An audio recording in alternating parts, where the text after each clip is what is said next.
Peoples party نے 27ویں ترمیم میں صوبائی خود مختاری سے متعلق شک اور NFC فارمولے میں تبدیلی کی تجویز مسترد کر دی۔ آئینی عدالت پر حتمی فیصلہ NCECC اجلاس میں ہوگا۔ آئین کے آرٹیکل 243 کی حمایت کر دی۔ کراچی میں PP سینٹرل ایگزیکٹو کمیٹی کے اجلاس کے بعد بلاول بھٹو نے میڈیا ٹاک میں کہا، صوبوں کا حصہ ختم کرنے کی تجویز مسترد کرتے ہیں۔ 27ویں ترمیم کی تجویز کے باقی نکات بھی رد کر دیے۔ میثاق جمہوریت میں تھا کہ آئینی عدالت ہونی چاہیے، میثاق جمہوریت میں دیگر چیزیں بھی تھیں۔ آئینی عدالت پر رائے یہ ہے کہ چاروں صوبوں کی برابر نمائندگی ہو۔ Media cell Bilawal house Karachi میں PP سینٹرل ایگزیکٹو کمیٹی اجلاس میں سانحہ کارساز سمیت تمام شہدائے جمہوریت کو خراج عقیدت پیش، سیاسی صورتحال پر تبادلہ خیال کیا گیا۔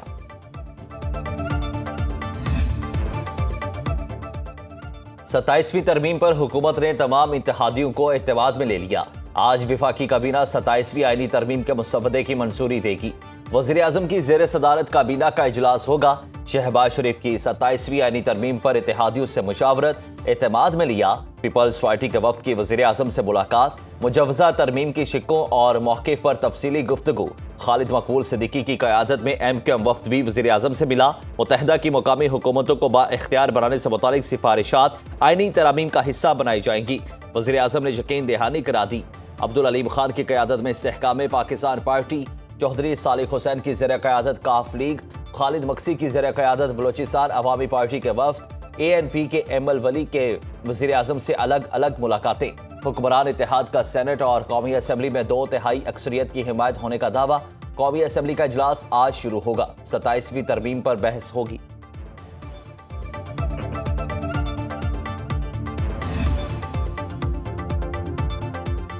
پیپلز پارٹی سے اچھے فیصلوں کے منتظر ہیں۔ 27ویں آئینی ترمیم میں 18ویں ترمیم سے کوئی چھیڑ چھاڑ نہیں کر رہا۔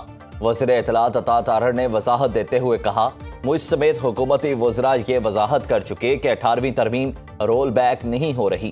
وزیر اعظم نے لگ بھگ 9 جماعتوں کے ساتھ مشاورت کی۔ ایسا محسوس ہو رہا ہے کہ 27ویں آئینی ترمیم کی راہ میں کوئی رکاوٹ نہیں۔ آئینی عدالتوں کی بحث میثاق جمہوریت اور 18ویں ترمیم کے وقت ہی شروع ہو چکی تھی۔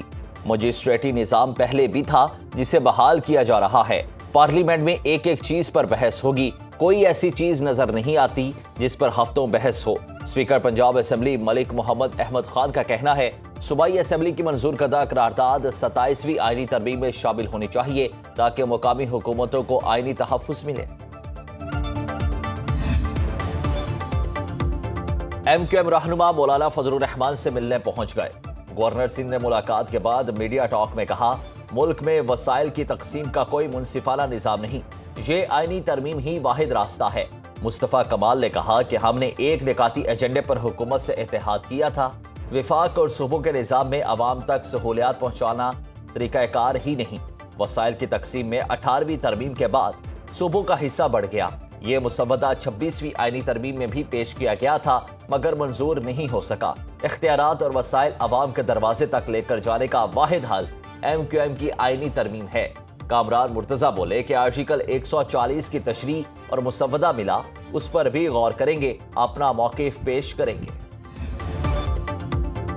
حکومت کو آئینی ترمیم کرنے کا استحقاق نہیں۔ ابھی تک معلوم نہیں کہ آئینی ترمیم کا ڈرافٹ کیا ہے۔ چیئرمین تحریک انصاف بیرسٹر گوہر کی لاہور میں میڈیا سے گفتگو، کہا 27ویں آئینی ترمیم کی مخالفت کریں گے۔ صوبائی خود مختاری کو نہیں چھیڑنا چاہیے کیونکہ صوبوں نے رولز بنا رکھے ہیں۔ 26ویں آئینی ترمیم میں ہمیں دکھائے گئے ڈرافٹ اور اسمبلی میں پیش کیا گیا ڈرافٹ مختلف تھا۔ PTI وفد کی وفاقی وزیر امیر مقام سے ملاقات، 27ویں آئینی ترمیم سمیت سیاسی صورتحال پر تبادلہ خیال۔ پشاور امن جرگے میں شرکت کی دعوت دی جسے امیر مقام نے قبول کر لیا۔ PTI رہنما جنید اکبر نے کہا کہ چاہتے ہیں سب سٹیک ہولڈرز مل کر خیبر پختونخوا میں امن کے لیے کام کریں۔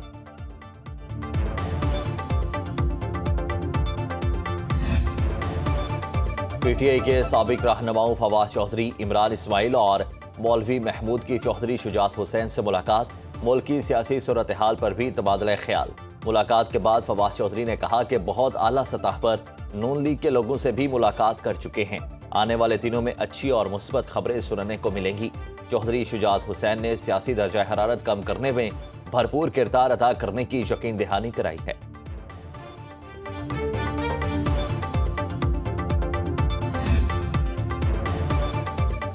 قازقستان کا ابراہیمی معاہدے میں شامل ہونے کا اعلان، امریکی صدر کی وائٹ ہاؤس میں ایشیائی ممالک کے رہنماؤں سے ملاقات کے دوران گفتگو، کہا مزید ممالک ابراہیم کارڈ میں شامل ہونا چاہتے ہیں۔ قازقستان میرے دوسرے دور اقتدار میں ابراہیم کارڈ میں شامل ہونے والا پہلا ملک ہے۔ یہ پیش رفت دنیا میں تعلقات استوار کرنے اور امن کے فروغ سمیت تمام نمایاں قدم ہیں۔ قازقستان کے صدر بھی امریکی ہم منصب کے محترم۔ استنبول میں پاکستان اور افغانستان کے درمیان مذاکرات کا تیسرا دور، پاکستانی وفد کی قیادت مشیر قومی سلامتی لیفٹیننٹ جنرل عاصم ملک کر رہے ہیں۔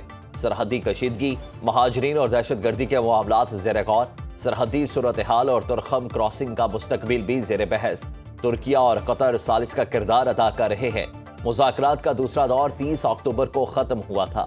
ترک وزارت خارجہ کے مطابق فریقین نے جنگ بندی پر اتفاق کیا، سرحد پر نگرانی کا نظام بنانے پر بھی متفق ہوئے تھے۔ نظام کی خلاف ورزی کرنے والے پر جرمانہ ہوگا۔ وزیر دفاع خواجہ آصف کا کہنا ہے کہ مذاکرات کامیاب نہ ہوئے تو صورتحال خراب ہو سکتی ہے۔ ہماری سرزمین کی خلاف ورزیاں جاری ہیں تو ہم بھی وہی کریں گے جو ہمارے ساتھ ہو رہا ہے۔ افغان طالبان رجیم افغانستان کی سرزمین پاکستان کے خلاف استعمال نہ ہونے اور دہشت گرد گروہوں کے خلاف کارروائی کی ضمانت دے۔ ترکیہ کے وزیر داخلہ کی وزیر اعظم سے ملاقات، باہمی تعلقات مزید مضبوط بنانے کے عزم کا اعادہ۔ شہباز شریف نے ترک صدر کے لیے ایک خاص پیغام بھیجا۔ ترک وزیر داخلہ کی پاکستانی ہم منصب محسن نقوی سے 1 to 1 اور وفود کی سطح پر ملاقات، انسداد دہشت گردی، انسداد منشیات، انسانی اسمگلنگ، سائبر کرائم اور پولیس کے شعبوں میں تعاون بڑھانے پر تفصیلی تبادلہ خیال۔ جوائنٹ ورکنگ گروپ کے قیام پر اتفاق۔ ورکنگ گروپ ہر سال 4 مرتبہ ملاقات کرے گا۔ پاکستان کی جانب سے انٹرپول کے انتخابات میں ترکیہ کی بھرپور حمایت کا اعلان۔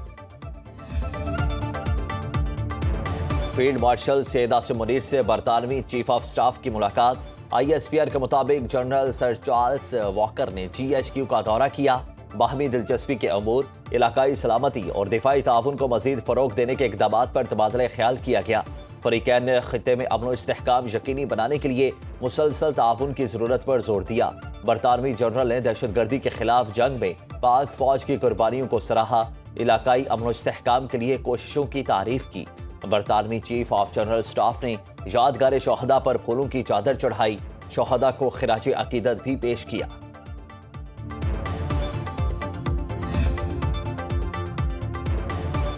Chairman joint chiefs of staff committee کا برونائی دارالاسلام کا سرکاری دورہ، برونائی کے سلطان حاجی حسن الملکیہ سے ملاقات، دفاعی تعاون اور علاقائی سلامتی کی صورتحال پر تبادلہ خیال۔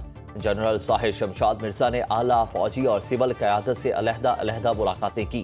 برونائی کی قیادت نے پاک فوج کے پیشہ ورانہ معیار اور دہشت گردی کے خلاف جنگ میں قربانیوں کو سراہا۔ جنرل ساحر شمشاد مرزا نے Royal Brunei armed forces academy میں خطاب کیا۔ Chairman joint chiefs of staff committee کو رائل برونائی آرمڈ فورسز کے ہیڈ کوارٹر میں گارڈ آف آنر بھی پیش کیا گیا۔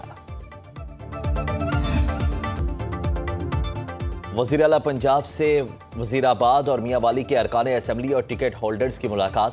مریم نواز نے کہا کہ پنجاب میں پہلی مرتبہ 30 لاکھ افراد کو 10,000 روپے کا پے آرڈر دیا گیا۔ 15 لاکھ افراد کو راشن کارڈ کے ذریعے 3,000 روپے ماہانہ مل رہے ہیں۔ کسان کو مایوس نہیں کریں گے، گرین بس دیہات تک پہنچے گی۔ مریم نواز کا برازیل جاتے ہوئے لندن میں ایک روزہ قیام، برازیل میں موسمیاتی تبدیلیوں پر COP30 کانفرنس میں شرکت کریں گی۔ پنجاب کے فلیگ شپ ماحولیاتی منصوبوں پر بریفنگ دے گی۔